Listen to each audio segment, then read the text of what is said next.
Hi, I'm Billy Hollis, and I've been working with Microsoft.NET since the earliest beta versions. You may have seen a book that Rocky Lotka and I co-wrote on Visual Basic, which was the first Visual Basic book ever published, Visual Basic.NET book ever published, called VBNet Programming on the Public Beta. And since then, I've worked on a lot of .NET projects. I came to TechEd to talk to people about some of the experiences I've had in some real-world projects. We have been doing development in Nashville on .NET, my company, Next Version Systems, with myself and my partner leading the efforts for about a year now, and we've worked on about 5 different projects. The most recent one is maybe the most interesting.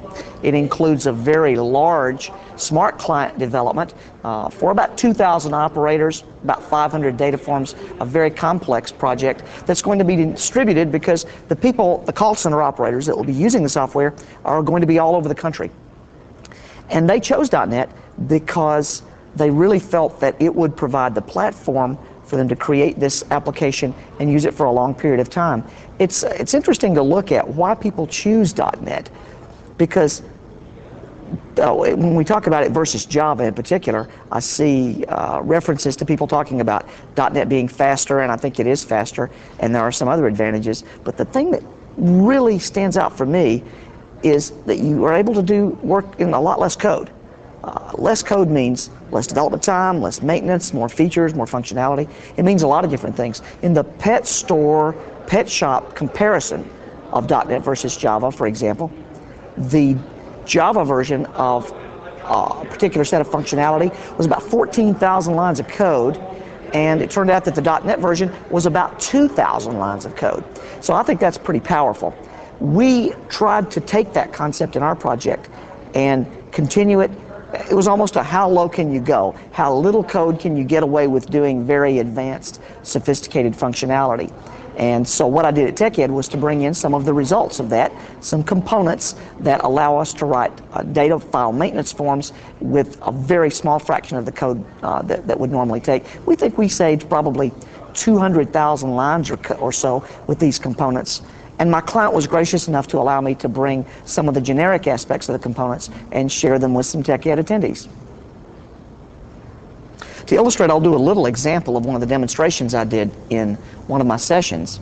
And what it basically does is offer some components that replicate the functionality that are in the validator controls in ASP.NET. People like those controls because they can drag them onto a form and set a text box to be required, or set other things about the text box, such as a range of data, and that makes that kind of validation automatic. You don't have to write any code to do it. For some reason, that was left out of Windows Forms.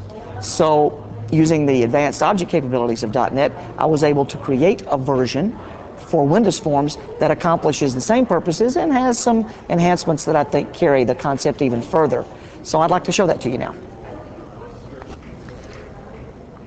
To demonstrate one of the pieces of software that I gave away to TechEd attendees, I have a form here with 3 text boxes on it. And let's presume that I'd like to do some data validation on these text boxes. The typical Visual Basic 6 way of doing that would be to have a lot of click events and other kinds of code. But I can actually do it with my components with no code at all. In order to validate these text boxes, I will go over to the toolbox and drag out a component that I created called a text box validator. When I drop it on the form, it appears in the component tray at the bottom. And you notice that it has properties just like any other component, and one of the properties it has is called error provider. What that's saying is that when it finds validation messages, it needs a place to report those validation messages. So I will drag over an error provider also, drop that onto the form, and I will tell the text box validator to use that particular error provider. And now at this point, we're ready to add validation to these text boxes. Because I've placed the text box validator onto the form, the text box now has new properties that it didn't have before. And here are some of the properties. The data type that I wish for the text box to hold can be selected. I can select a name to use in an error message, that first text box, for example. I can set a maximum value and a minimum value. I can even do things like validating against regular expressions, and I can specify whether the information is required or not. So I'll set that to true.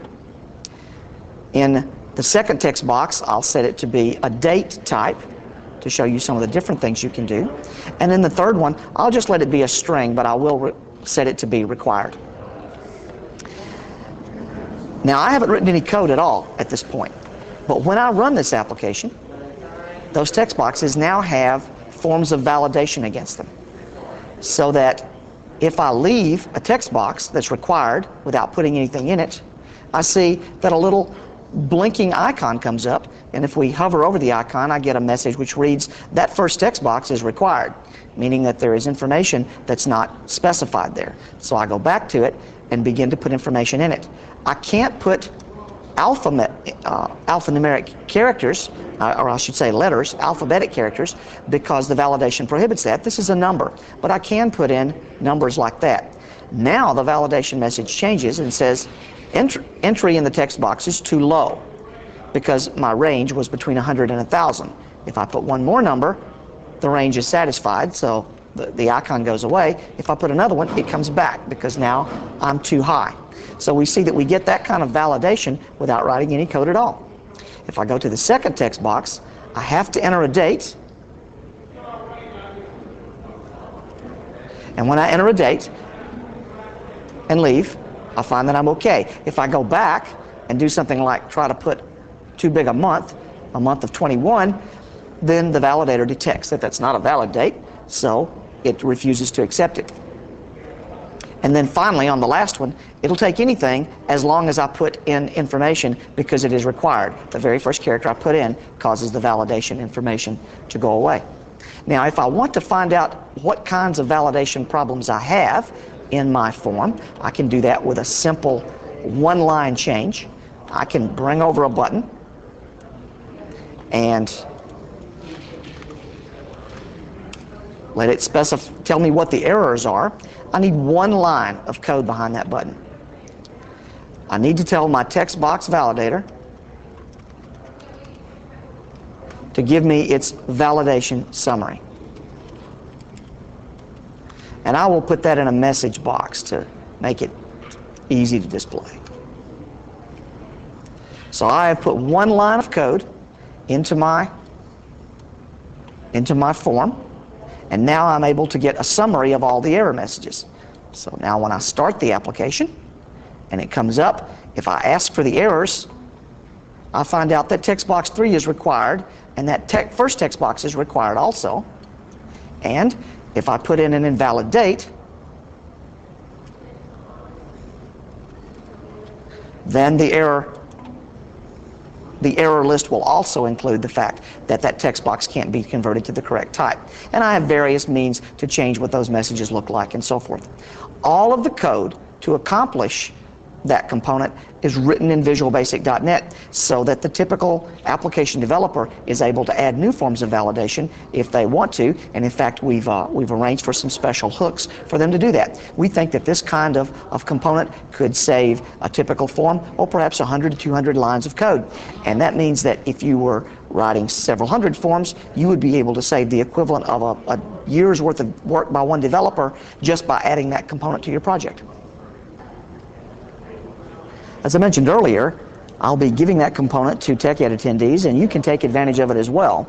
It'll be available on my website, www.dotnetmasters.com. That's spelled DOTNETMASTERS, dotnetmasters.com. And you're able to use the code in any way you wish, because the source code in VisualBasic.net is completely included. And I hope you'll find it beneficial.